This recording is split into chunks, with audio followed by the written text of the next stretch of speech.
As a nutritionist या weight loss programmer, खाने पे जो आप लोग कंट्रोल करने को कहते हैं ना कि गिन के खाओ, कि जो वेट मशीन रहती है उस पर रखो, फिर पकाओ, फिर खाओ, वो सबसे इरिटेटिंग लगता है। तो इससे अवॉइड करने के लिए आप कुछ कर सकते हैं या करते हैं क्या? हमारे प्रोग्राम में कोई भी मेजरमेंट किसी भी तरीके का बिल्कुल भी होता नहीं है। हमारा तो नारा ही है, भरपेट खाओ, वज़न घटाओ। ईश्वर ने हमें quantity, portion control, quantity measurement खुद ही दे के भेजा है, जिसको भूख कहते हैं। तो हमारा ये है, और हम जो भी खा रहे हैं, खा क्यों रहे हैं? भूख मिटाने के लिए खा रहे हैं। तो ये मशीन पे नापने तोलने वाली बात हमारे सिस्टम में एग्जिस्ट करती नहीं है। जब आपको भूख लगे, खाना खा लीजिए और पेट भर के खा लीजिए। तो भरपेट खाओ, वज़न घटाओ।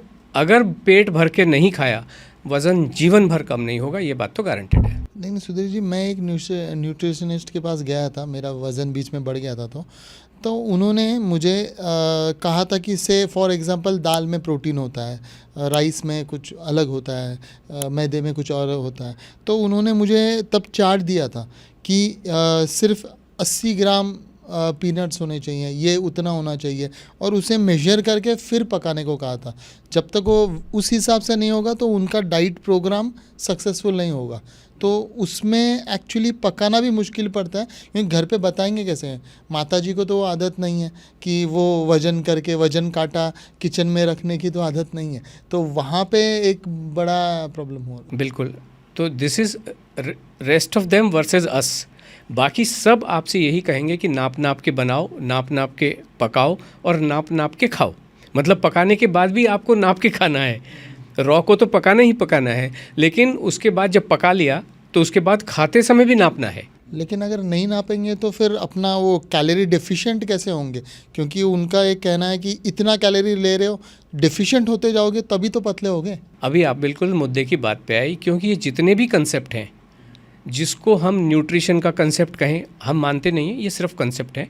जो आपने भी देखे होंगे, 5 ही शब्द होते हैं इन लोगों के पास।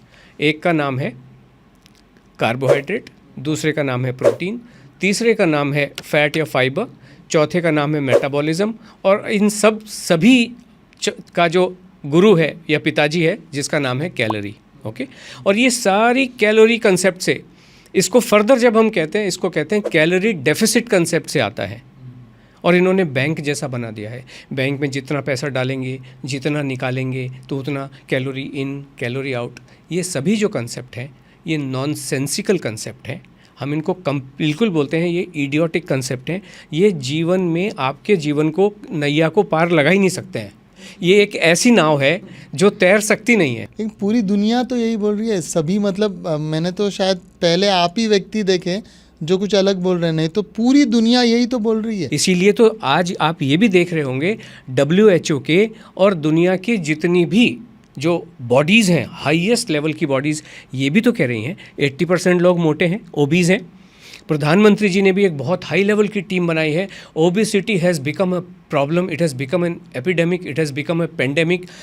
कंट्रोल में आ नहीं रही है, इसलिए बड़े बड़े लोगों की एक समिति बनाई है। उन्होंने डिक्लेयर किया है ये कंट्रोल में आ नहीं रहा है। क्यों? उल्टी दिशा में जा रहे हैं।